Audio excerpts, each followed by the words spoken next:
Get 3 months of local news for just 99 cents a month. You'll get unlimited access to the news you need to stay engaged and connected to your community. Visit duluthnewstribune.com/subscribe now to get 3 months of local news for only 99 cents a month. Northlanders, it's Thursday, August 17th. I'm Wyatt Buckner, the Duluth News Tribune Minute, presented by Minnesota Power Employees Credit Union. The average MPECU member saves over $785 a year in better rates and lower fees. And with MPECU, every ATM is your ATM.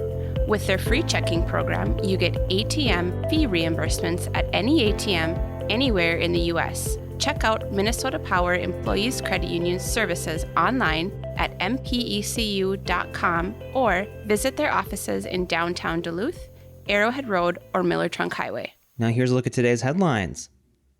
Elizabeth Johnson is breathing a little easier since the Minnesota Department of Transportation announced Wednesday it no longer intends to build a roundabout that would have forced the demolition of her Lester Park home, built at the corner of 60th Avenue East and London Road in 1893. In all, 1,012 people signed a petition opposing plans for the proposed roundabout. Johnson said their campaign, dubbed Preserve the Gateway, has brought the community closer together. Pippi Mayfield, a public engagement and communications director for MnDOT's 1st District, said a traffic study at the intersection confirmed the need to improve the ability of people to safely make left turns there. MnDOT still supports a roundabout, Mayfield said. For now, however, MnDOT has no plans to remove any houses as part of its pending London Road project. To make the intersection safer for pedestrians, MnDOT has installed a temporary island crossing at 60th Avenue East. The department plans to completely repave London Road as part of a $17 million project slated to begin in 2025 and to be completed in 2026. The road was last reconstructed in 2006. Plans still include additional roundabouts to be installed on London Road at the intersection of 26th and 40th Avenues East. Duluth Mayor Emily Larson said she encouraged MnDOT officials to consider residents' concerns over the proposed roundabout at 60th. She credited MnDOT staff for keeping an open mind and listening to residents' concerns. Johnson said she's not opposed to roundabouts in general and suggested a more appropriate location for a roundabout to slow traffic would be on the other side of the Lester River Bridge, where Superior Street meets Minnesota Highway 61.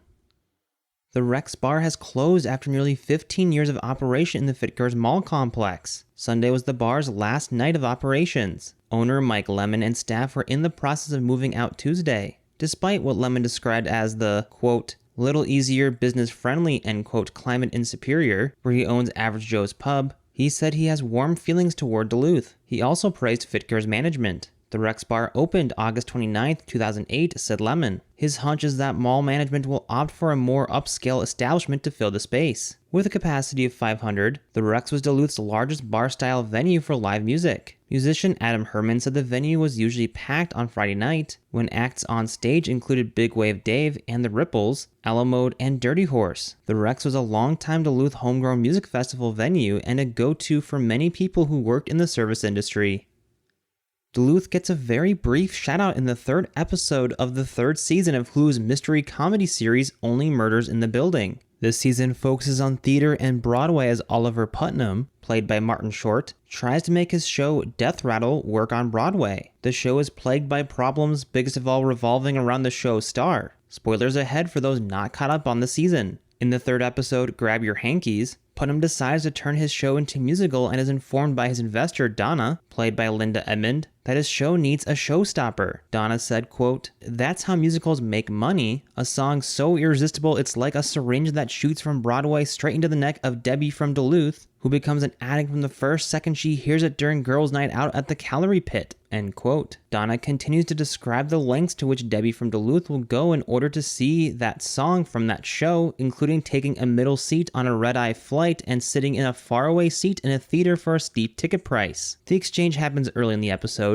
within the first 10 minutes. Will Putnam find a song that would motivate a Duluthian to travel across the country to see his show? Will the trio solve the case of who killed their lead actor? Time will only tell as the season continues. Now Dan Williamson joins us with a special guest. Thanks, Wyatt. I'm joined by one of our colleagues, the great Melinda Levine, Duluth News Tribune features reporter. And Melinda, there's a story you're working on for Friday's e-edition of the Duluth News Tribune. It's also a story you can find on our website before that at duluthnewstribune.com. We're talking food, specifically food trucks, and you can't miss this one. It's a big orange one. What more can you tell us? Yeah, so Troy Tig Freilich is behind Tig's Smokin' Pig BBQ. It's a bright orange food truck that you've probably seen outside of Duluth Cider or up in Hermantown, outside the Kohler, or even at Country Hearth on Central Entrance. They've been at it smoking everything from potatoes to ham to turkey to brisket to ribs since 2016 when they were operating out of Tig's pull-behind smoker. But in 2018, they invested in a built-for-them orange food truck, and it's got everything contained inside his huge smoker. He's smoking everything for, overnight before his events, and they're already booked out for next year. Every Saturday they're booked for the summer. So they're doing pretty well for themselves. And here's what Tig has to say about his business. I never imagined this. When I started the business, it was just going to be a side thing. I always enjoyed having barbecues. My idea of a barbecue was different than my wife's. Hers was 14 to 20 people. We had one where we had a bouncy house and we counted people coming throughout the day. It was just under 140 people that I had cooked for and came. So this kind of continued on with that, was starting the business thinking, well, I'll just do a few events and we'll feed some people and that's it. And then we kept being asked to do more and more and more, and it just exploded. I never pictured this. I'm astounded. As far as takeaways go, Melinda, what would you say was your biggest takeaway from the story? A big takeaway from this story, spending time with Tig and his family behind the business. They've invested a lot of time in this cancer fundraiser. It's the third annual fundraiser where it's happening this weekend on Saturday. More details in the story. But, he said something just about how people coming out, local people supporting local people. And I really got that feeling from him and his business and his mission. It's really about making good food for people to enjoy and come together and bond over. And that was really cool. I bet. That sounds cool. As far as our audience out there, what sort of takeaways do you hope they get from this article? I hope they get that there is a smoked potato that exists out there and also smoked mac and cheese. I've had the mac and cheese and it was really, really good. But yeah, just that there's really cool things happening in food in our area. And maybe, if you have a chance, go and embrace it. Absolutely. Thank you so much for your time, Melinda. Thanks, Dan. And again, you can find Melinda's story in Friday's e-edition of the Duluth News Tribune. You can also find it online prior at duluthnewstribune.news.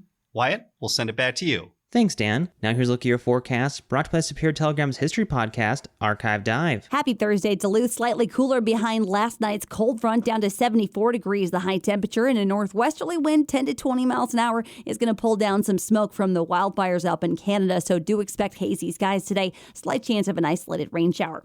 Overnight tonight, down to around 52 degrees as the wind starts to lighten up. It will start to switch around on Friday. Still looking at hazy, smoky skies on Friday with a high up to 77. The smoke will be dissipating as we get into the weekend, though, up to 85 degrees with partly cloudy skies on Saturday, down to 78 with a slight chance of a shower on Sunday. I'm storm tracker and meteorologist Jesse Ritka. Thank you to Archive Dive for their support. The monthly history podcast, hosted by Superior Telegram reporter Maria Lockwood, dips into the archives of historic events, people, and places around Superior and Douglas County. You can find the latest episode of Archive Dive at superiortelegram.com or wherever you also get this podcast. Reporting for today's episode was done by Peter Passy, Jay Gabler, Terry Caddo, and Melinda Levine. Thank you for listening to the Duluth News Tribune Minute. Have a great day, and we'll see you back here tomorrow.